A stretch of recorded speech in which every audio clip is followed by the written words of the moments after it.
Boa tarde, alunos do sétimo ano, espero que estejam todos bem. Hoje nós vamos iniciar a segunda parte, da matemática relacionada à probabilidade e estatística. Nós vimos um pouco de probabilidade, hoje nós vamos ver estatística. A página aí é na página 138, certo? Então nós vamos ver primeiro essas definições, tá bom? Como nós vimos, a grande diferença de estatística para probabilidade é que probabilidade é uma previsão de um determinado evento. Como ele poderá, quais são as chances que tem de algo acontecer. E a estatística, por outro lado, ela estuda o que já aconteceu. É um estudo em cima daquilo que já aconteceu dentro de um contexto para, assim, analisar e ver as possibilidades de se repetir de novo. Então a estatística, na verdade, ajuda na probabilidade. Vamos lá. A estatística ela é muito importante, gente, em muitas áreas da nossa vida, certo? Uma empresa, por exemplo, ao se abrir uma empresa, e não só abrir, não é? Mas ao se comandar uma empresa, um negócio, ele tem que estar sempre fazendo estudos estatísticos para saber como é que está a questão do desempenho, se está lucrando mais, se está tendo mais saldo devedor, ver o que está vendo, se for um caso de venda, o que está, se for um caso, por exemplo, de um supermercado, quais produtos vende mais, quais produtos não vende tanto. Tudo isso são estatísticas e são considerados nessas grandes linhas. Seja no meio esportivo, por exemplo, um time de futebol, ele para saber, para montar um elenco, para chamar um técnico, seja lá o que for, ele precisa saber como é que anda a sua estatística, o que precisa melhorar, se leva muito gol, se faz pouco gol, se tá bom o ataque, se tá ruim a defesa, assim, ele trabalha através de estatística. E a estatística ele é representado, seu estudo ele é representado através normalmente de tabelas e gráficos, certo? Nós vamos conhecer também nesse conteúdo alguns tipos de gráficos que são utilizados no estudo da estatística, tá certo? Então vamos lá. Aqui na página 138 diz o seguinte: estatística é a ciência que se utiliza das teorias probabilísticas para explicar a frequência da ocorrência de eventos. Dedica-se à coleta, análise e interpretação de dados. Além disso, preocupa-se com os métodos de recolha, organização, resumo, apresentação e interpretação dos dados, com base nas tabelas e nos gráficos produzidos a partir dos dados recolhidos, certo? Com base nessas tabelas, nesses gráficos, podemos realizar análises detalhadas, detectar problemas, tirar conclusões e sugerir soluções para eles. Então existe, muitas áreas na nossa vida, como eu já falei, que precisa e é necessário se fazer esse estudo da estatística.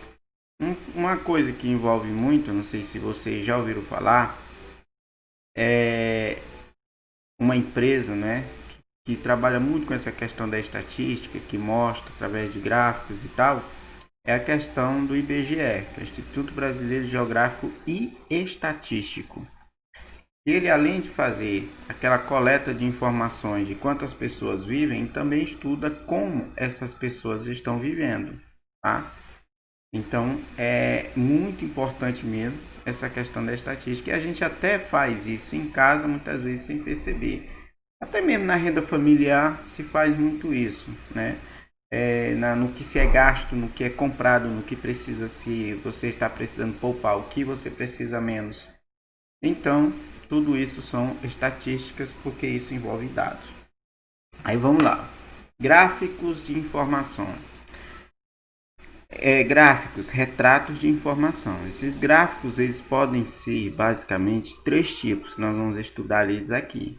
É o gráfico de segmento, que você está vendo, o gráfico de colunas e o gráfico de barras, certo? São esses três tipos. Ainda temos também o chamado gráfico de pizza, né?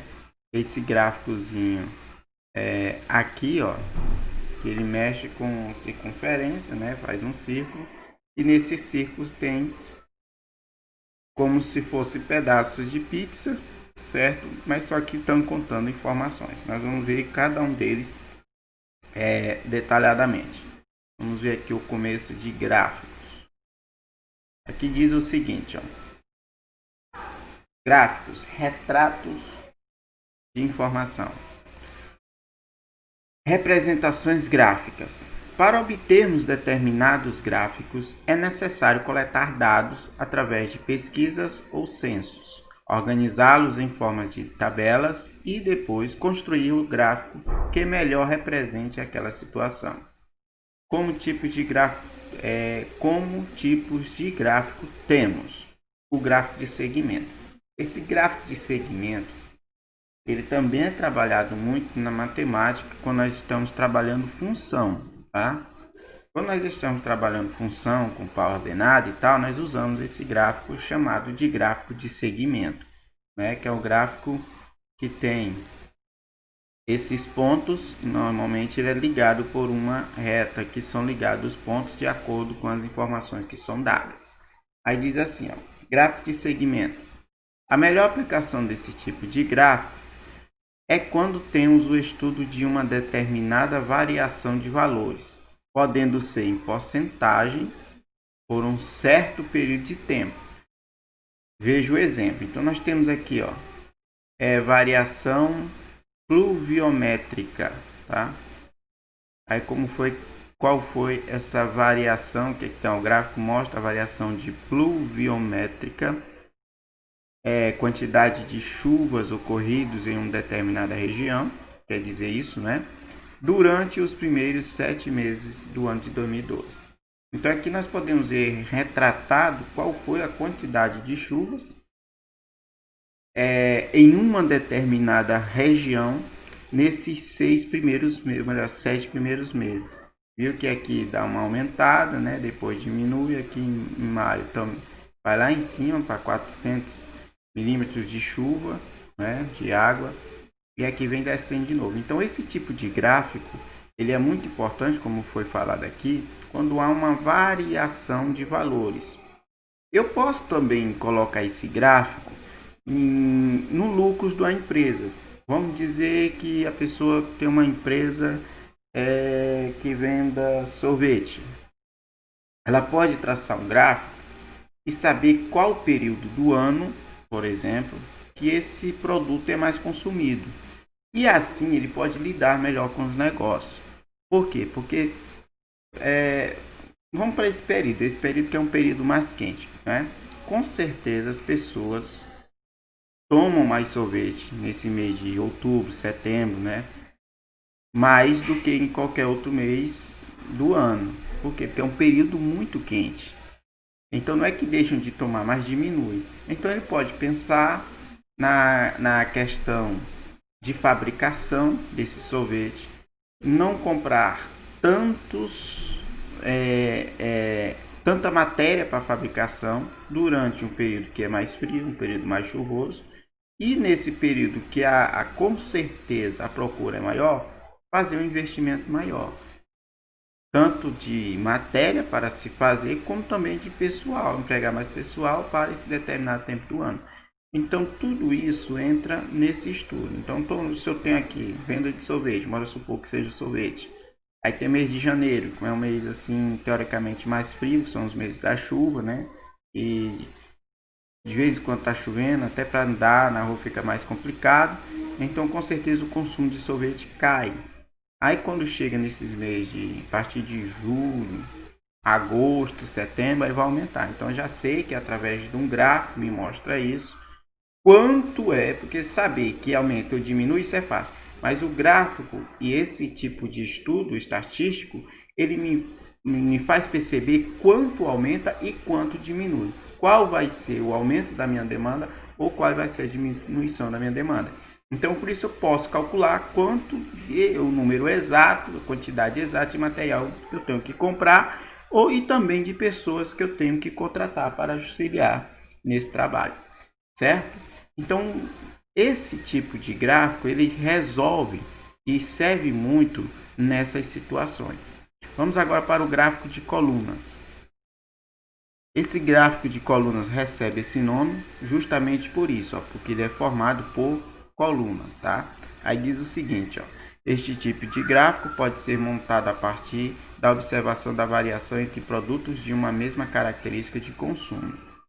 Então, se é um produto de mesma característica de consumo, é bom de se representar com esse gráfico de colunas. O que seria isso? Por exemplo, aqui está dando modelos de carros populares, né? Tem o Celta, o Gol, o Corsa e o Palio. Então, ele está vendo aí representando a questão ou a relação de compra desses veículos. Vamos ver que o primeiro lugar é o Gol, né? Com em torno de 45 mil carros, né? Aqui está dado em mil, ó. Depois vem o Celta com 40 mil. Depois vem o Palio, né? Com 35 mil. Depois, por último, vem o Corsa com 30 mil. Então, é uma representação que pode ser utilizada, esse gráfico pode representar esse tipo de situação. Que é uma, porque todos aqui são carros. Então, está dentro dessa característica aqui, ó, da variação entre produtos de uma mesma característica. Variação de produtos de uma mesma característica de consumo, ou seja, é o caso do automóvel, certo? Esse gráfico de colunas mostra a preferência dos consumidores no momento de adquirir um carro popular. Então, se é um carro popular, então nós temos aqui 4 opções, dessas 4, o que é mais procurado é o Gol. Então, isso aqui é uma forma de representar através do gráfico conhecido como gráfico de colunas. Aqui nós temos o gráfico de barras, que é muito parecido, até a aplicação dele é muito parecido com o gráfico de colunas. Qual é a diferença? A principal diferença é essa, porque coluna todo mundo sabe que é em pé e barras, né? A representação dela é deitada. Outra coisa, gente, normalmente esse tipo de gráficos são representados por cores diferentes. Não quer dizer que é uma regra, tá? Como é aqui no caso do de pizza. No de pizza, sim, é uma regra. Esse gráfico de pizza ele tem que ser colorido, tem que ter cores diferentes para representar suas informações. Mas já já a gente vai falar dele. Vamos só fechar aqui com esse gráfico de barras. No gráfico de barra, nós temos aqui, ó, gráfico de características idênticas aos gráficos de coluna, como eu já falei, com apenas uma inversão na representação dos eixos, né? Porque aqui eles são em pé, mas está na vertical e esse aqui está na horizontal, certo? Mas até as informações ó, são a mesma, beleza? Esse gráfico também ele é usado tanto de barras como de coluna. Ele é usado, por exemplo, nesse período que nós estamos vivendo, né, período político, ele é muito utilizado nas pesquisas políticas, por exemplo. Esse tipo de gráfico, ou de barras ou de colunas, ele é utilizado nessas pesquisas políticas. Por quê? Porque é a mesma característica, são alguns candidatos disputando votos, então são a mesma característica e vai vendo qual é a preferência. Então representa-se muito, por isso não só aqui no nosso conhecimento, mas em todo o Brasil, representa-se muito esse tipo de informação, que é a pesquisa eleitoral, usando esses dois tipos de gráfico, o de barras e o de coluna, certo? Gráfico de setores. Aqui nós dificilmente você vai chamar isso aqui de setor, mas apesar de ser o nome mesmo característico dele. Ali é apelidado de gráfico de pizza. Por quê? Porque tem um formato de pizza, como eu falei, aqui são as partes, né? Os pedaços da pizza. Aí nós temos aqui, ó, gráfico que representa frequências e amplitudes em uma pesquisa estatística, também conhecida como gráfico circular ou de pizza. Como eu já falei, aqui é porque é um formato de pizza, né? E aqui tem as partes da pizza. Outro detalhe, gente, nesse tipo de gráfico é que normalmente ele é utilizado em porcentagem. Outra coisa, já que tanto de barras como de colunas, né?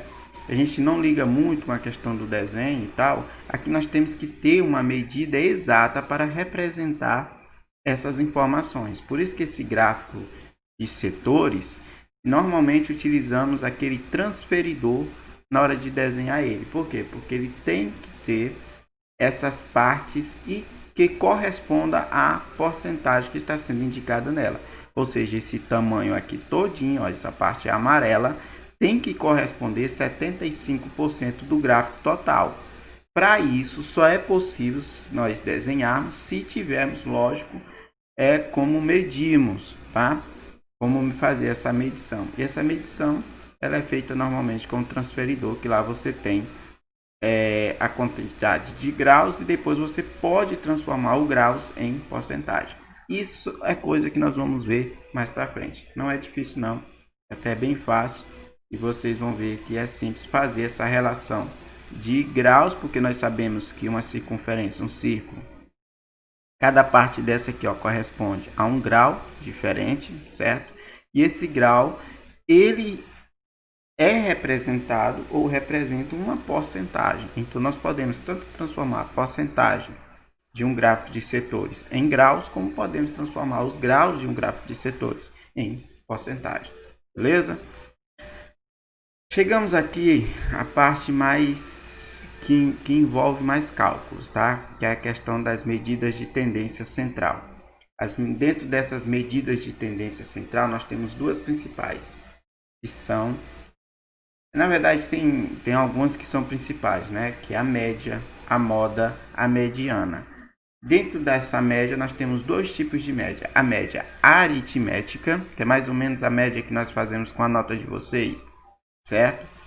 E a média ponderada. São duas coisas que nós vamos ver aqui. Mas eu já vou adiantar, só dar uma pequena representação aqui do que seria a média, até mesmo sem ler, tá? Para irmos direto aqui, vou só dar um pequeno exemplo. A média aritmética, como eu falei, é um tipo de média que nós utilizamos para calcular a nota de vocês, por exemplo. Porque vamos supor que vocês, do jeito que vocês estão fazendo as atividades, que vale de 0 a 10, e uma prova, como foi no mês passado, no bimestre passado, também de 0 a 10. Então vamos supor que um aluno tenha nas atividades, ele respondeu quase todas as atividades, ficou com 8, certo? Aí a prova ele não foi tão bem, então essa seria a primeira nota. Na prova ele não foi tão bem, que seria a segunda nota, ele tirou 6. Qual seria a média dele? Para saber a média, a média disso aqui, a média aritmética, né? Mas normalmente a gente só coloca, aqui está MA para representar, mas normalmente só coloca o M, porque a gente caracteriza mais a média ponderada.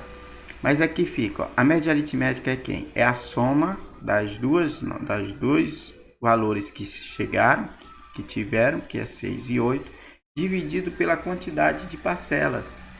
Quantas são as parcelas aqui? Ou seja, são quantas notas? São 2. Então, é a soma das parcelas, o valor das parcelas, dividido pela quantidade de parcelas, certo? Aí, no caso aqui, ó, ia ficar o quê? Ia ficar 8 mais 6, que são 14, sobre 2, ou seja, dividido para 2, certo? Aí ia ficar o quê? 14 dividido para 2 é igual a 7. Então, a média, mesmo tirando 6 na prova, seria 7, por causa da boa nota nas atividades. Tá certo? Então, isso é um exemplo de média aritmética, mas nós vamos ver mais exemplos daqui para o final, né, desse capítulo, tá bom? Então, era isso, gente. Essa é a aula de hoje, essa é mais a introdução. Na próxima aula, nós vamos ver realmente os cálculos. Então, fiquem com Deus e até a próxima, se assim o Senhor nos permitir.